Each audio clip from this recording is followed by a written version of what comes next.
Hello guys, good morning. So, meron lang akong itatakil kasi may nagtatanong paano daw po ginagawa yung business ko. So, yung business natin is life.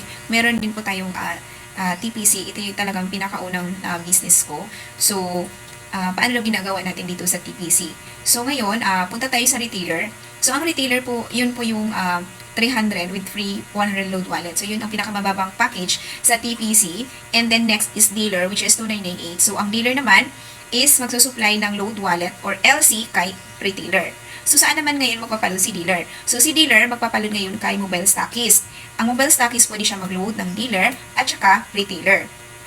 So, para ma-flow natin yung business, so, kailangan si retailer magpapaload kay dealer, si dealer magpapaload kay mobile stockist. So, gaya ako, mobile stockist ako, so dealer, retailer, pwede kong supply ng load wallet. So, buong Pilipinas yun or nationwide yun. And then, si mobile stockist, saan naman nagpapaload? So, si mobile stockist magpapaload ngayon kay city stockist. Si city stockist, siya ang magsusupply or pwede siya mag-supply kay mobile stockist, kay dealer, at saka kay retailer. So, tatlo yung pwede na masupplyan kasi 1 million investment po siya. So, sa mobile stockist naman, ang investment dito is 250,000 para magiging mobile stockist ka. So, retailer is 300, 2998 dealer, mobile stockist 250,000, and city stockist is 1 million.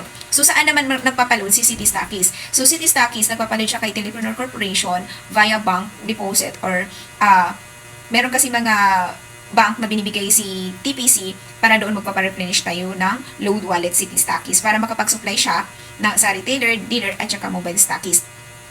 So, pwede siyang pumunta sa branch ng TPC kung malapit siya or kaya sa bank na lang para direct magde-deposit siya sa bank account ng TPC and then ikukuman lang po niya yon and then para makarating sa kanya yung load wallet. So, halimbawa, si City Stockist nagpapaload ng 500,000 kay TPC. So, yun na yung isusupply niya sa mobile stockist, dealer, at saka retailer. So, yung halimbawa 500,000, ilang araw ba yun na mauubos ni City Stockist? Syempre, maraming sinusupplyan yan si City Stockist, hindi lang sa retailer, dealer, mobile stockist. So, mauubos lang yun in a few minutes or in a pinakamabagal yun, 2 days or 3 days, mauubos yung 500,000. So, yung iba pa nga, sobrang lakas dahil marami na nagpapaload sa kanila.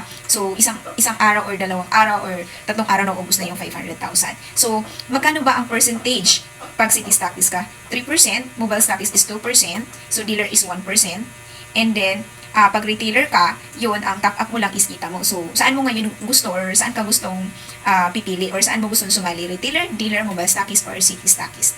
So, yun lang guys. Magbigay lang ako ng konting kalaman kung paano nagpo-flow yung ating TPC business. Bye-bye!